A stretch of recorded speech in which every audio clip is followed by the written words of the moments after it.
ছোট্টবেলাতে বৃষ্টি দেখলে আমরা ঘর থেকে বের হতাম,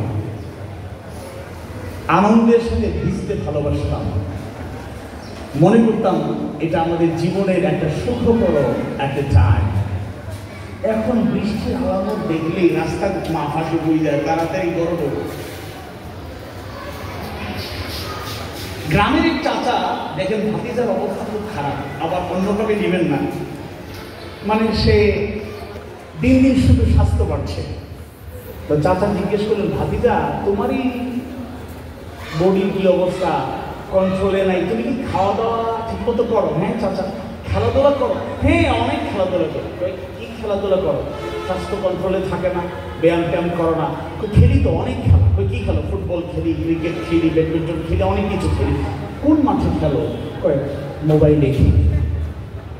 একটা নতুন জেনারেশন যেমন ব্রিলিয়ান্ট তৈরি হচ্ছে, গ্লোবালাইজেশনের যুগে, সায়েন্স টেকনোলজির যুগে আমাদের উন্নতি অগ্রগতি হচ্ছে, কিন্তু একথা অসত্য, বিভিন্ন দিক থেকে আমরা দুর্বল হচ্ছি।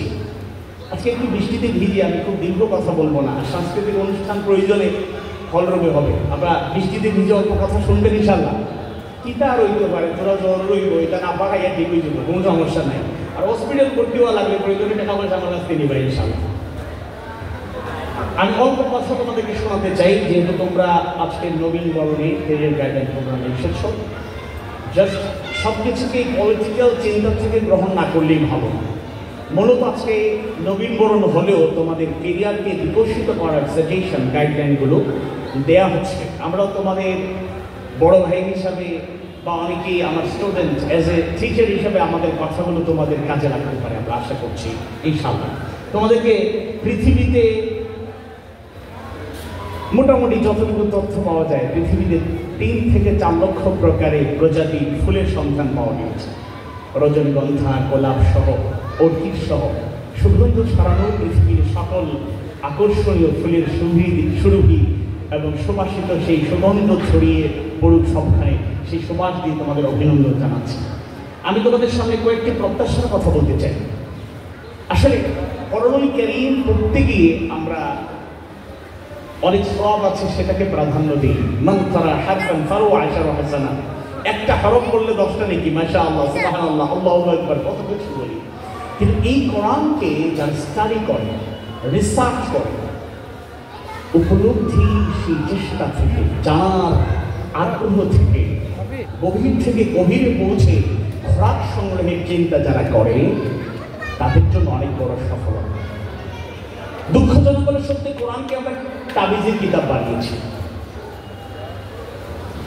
আমাদের অনেক বক্তাকে নিয়ে ট্রল হয়, কেউ বলেন ফু দিয়ে 2.5 লাখ টাকা নিচ্ছি। এই কিতাবটা কি এরকম আমরা অনেকেই জাজ করছি।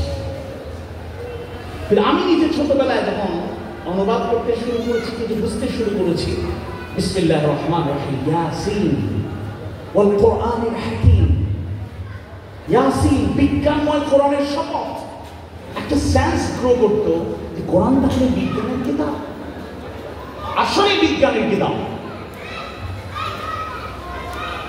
19 সেপ্টেম্বর চট্টগ্রামের লোহাগাড়ার চৌধুরী সিরাত ময়দানে এখানে 19 দিন ব্যাপী মাহফিল হয়।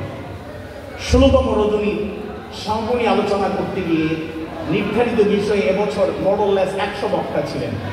সব ঘরানা, কওমি, আলিয়া, সুন্নি, যে যে জায়গায় থাকেন। সিলেট থেকে আমরা 2 জন দাওয়াত পেয়েছিলাম। 16তম রজনী বাদ মাগরিব আলোচনা করেছেন ধর্ম উপদেষ্টা আহমদ খালিদ হোসেন।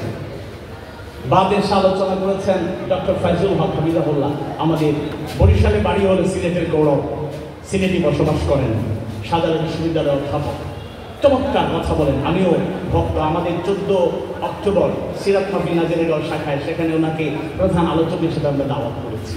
আশা করছি 10টা থেকে 11টা 1 ঘন্টা দিন আলোচনা করবেন। আর সৌভাগ্যক্রমে এক ক্ষুদ্র মানুষ কেন আমাকে এই সিচুয়েশনে তারা ফেলে দিল জানি না, সমাপনী আলোচনার দায়িত্ব ছিল আমার উপরে, এবং আলোচনার বিষয় ছিল গতানুগতিক নয়, এটা আমাদের জন্য খুব চ্যালেঞ্জিং, আল কোরআন ও বিজ্ঞান।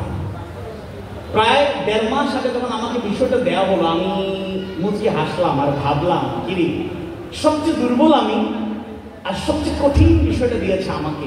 তবে আমি চ্যালেঞ্জ, এত মেধাবী আমরা নই, দুর্বল, ক্ষুদ্র, নগণ্য, কিন্তু কিছু কিছু ক্ষেত্রে চ্যালেঞ্জ নিতে পছন্দ করি, ভালোবাসি, ভালো লাগে। ঠিক আছে, আমি জানা নাই, জ্ঞান নাই, কিন্তু পড়তে অসুবিধা কোথায়, জানতে অসুবিধা কোথায়?